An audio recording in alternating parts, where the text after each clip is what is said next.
Welcome. In this video, I'll show you how to repost on TikTok. Alright, if you found this video helpful, please leave a like and subscribe to the channel for more such tutorials. Now, first up, just open up the TikTok app.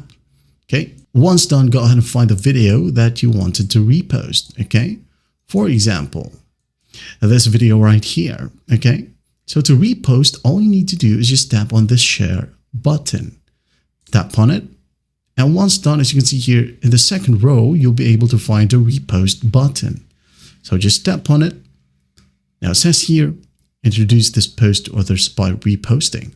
It will appear on your profile. So I'm going to go ahead and teach you as well where to find it. Okay, so just tap on OK. And once done, as you can see, it says here, you reposted. So where do we find it? Again, go to your profile. Now go to the repost section right here. Okay, in these tabs, just tap on it, and here you have the reposted video. And that is it. That's how you repost on TikTok. Well, I hope this video helps, and I'll see you in the next one.